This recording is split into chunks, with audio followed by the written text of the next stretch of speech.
pag hinuli mo, dapat patayin mo talaga. At ayaw kong makita na buhayan kasi gamutin mo pa sa ospital, magastos pa ang gobyerno, tapos tapon mo doon sa prisuhan, pakakainin mo pa. Tapusin mo na. That is my philosophy. Hello po mga minamahal, ito na naman po tayo at muling maghahatid ng mga impormasyon at mga pangyayari sa ating lipunan. Alam ko po ang iba sa inyo ay hindi nakapanood ng mga hearing sa Quadcom, sa mga pangyayari, sa mga kung ano ang kinahinatnan at anong mga lumabas sa pag-hearing. Nais ko lamang pong i-share sa inyo at dun sa mga nakapanood na, para maibalik at maalala nyo yung mga nangyari, mga sinabi sa hearing ng mga congressmen, ng mga senators at ng mga chairman, and especially yung mga declaration and mga pinagsasabi, pronouncements, and confirmation pag-amin ni FPRRD. Yun po, sa mga hindi pa po nakasubscribe, please subscribe, like, and share. And huwag niyo pong kalimutang i-ring din po ang bell para every time na mag-upload ako ay manonotify kayo at hindi kayo mapapanood nyo. Yung updated kayo rather sa aking mga videos. Ano po, thank you so much for your support. Sa dami ng napatay na biktima ng EJK, hindi yon, no? Hindi yon yung makikita natin na na-minimize na talaga yung droga. In fact, tama ba to, Mr. Chair, na wala namang mga big fish na nahuli during your time? So, pwede magbanggit, Mr. Chair, si Mr. Duterte, na mga big fish, yung mga drug lord, mga nagmamanufacture ng droga during the time. Kasi ang nakita lang natin ay bloody, no? Dugo ng ating mga maliliit, mga mahihirap na mga mamamayan. Pwede ka bang magbanggit, Mr. Chair, si Mr. Duterte, na drug lord o malalaking smuggler ng droga na napatay or nahuli or napakulong sa panahon mo? Ma'am, magtanong ako. Mr. Chair, ako po yung nagtatanong. Point of order. Teka muna. Pwede pong sasagutin na lang ng resource person. Mali yung tanong mo eh. So, Mr. Chair, bakit mali po yung tanong ko? Ang tinatanong ko lang po, may nahuli ba kayo na malaking kriminal, mga drug lords, mga nagmamanufacture ng droga sa panahon niyo po? Kasi ang nakita lang ng tao ay yung mga namatay na mga bata, na mga small time, na mga drug addicts, or mga pusher, etc. O meron mang mga LGU na mga mayor, merong iba. Kaya lang, yung pinanggagalingan po ng droga, meron po ba, Mr. Chair? Meron, ma'am. Marami doon nasa dagat, harap ng Davao. Yung iba naman dyan sa Mount Apo. Can you elaborate on that?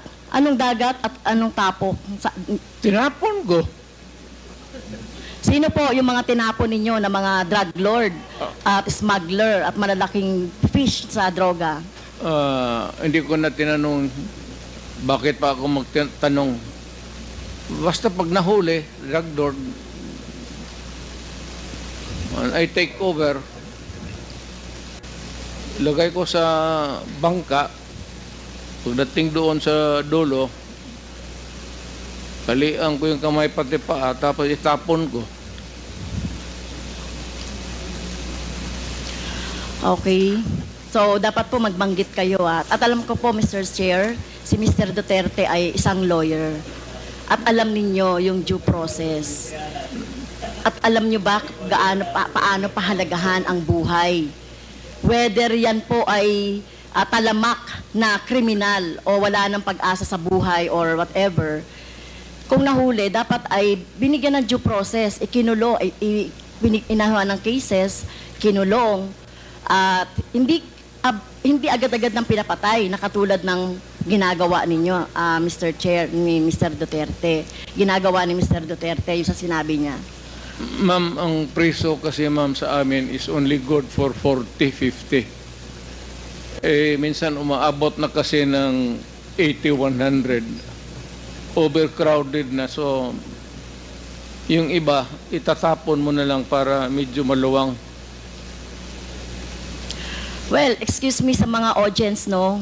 Siguro may kakampi dito si Mr. Duterte. Hindi po nakakatawa yon.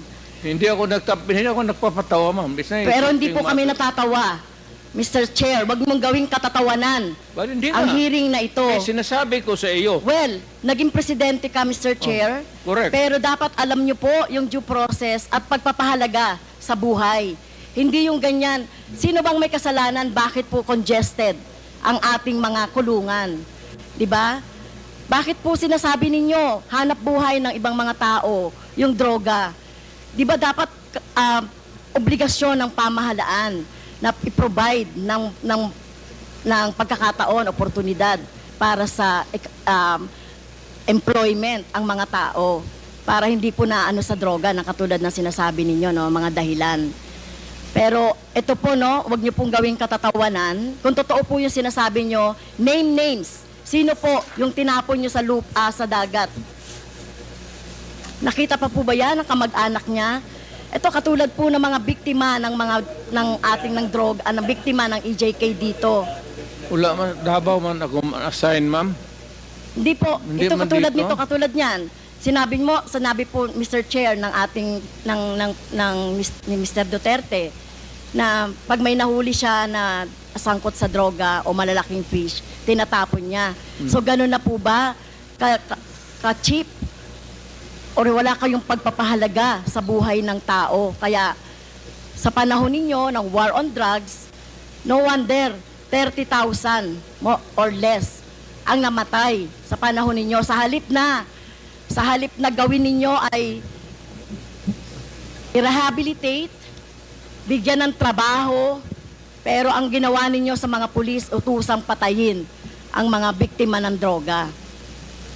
Tama po ba yun, Mr. Wala Chair? kasi akong trabaho maibigay sa kanila, ma'am, hanggang ngayon. It remains to be a problem. What you're mounting is still the same problem that we have had for all these years. Hanggang ngayon, nandiyan pa rin yung droga. Hindi yun matatapos. Hanap buhay nga. Pero hindi po siguro katulad nyo, no? At ito ay magsisilbing lesson, Mr. Chair, kay Mr. Duterte, no? At sa mga susunod na mga mamumuno sa ating bayan. Hindi po solusyon ang pagpatay, no? Kung walang mga hanap buhay, bigyan ng hanap buhay. Pagsikapan dito nga, di ba? Ginagawa nga natin ng buong makakaya natin para bigyan ng kahit papaano ay tulong yung ating mga mamamayan. So hindi po ito dapat patayin, no? So mukhang mali po yung line of thinking Hindi ni dapat, ma'am. Pero kung talagang Mr. Duterte. if the situation calls for it, I will not hesitate. And the police should not hesitate. Especially facing a criminal who is also going to kill you pag hinuli mo. Dapat patayin mo talaga. At ayaw ko makita na buhayan kasi gamutin mo pa sa ospital, magastos pa ang gobyerno, tapos tapon mo doon sa prisuhan, pakakainin mo pa. Tapusin mo na. That is my philosophy. Ay, karugtong pa po ito. Panuorin niya. Ano po? Ayan, thank you so much for watching. At sa mga hindi pa po nakasubscribe, please subscribe, like, and pakishare na rin po ang ating video. And huwag kalimutang mag-comment, syempre. Thank you so much, and God bless you all. And like I always say, believe in yourself, believe in God, and share love. See you in my next vlog. May karugtong pa po ito. Panuorin niya. Ano po? Thank you, thank you. God bless you all. Bye-bye.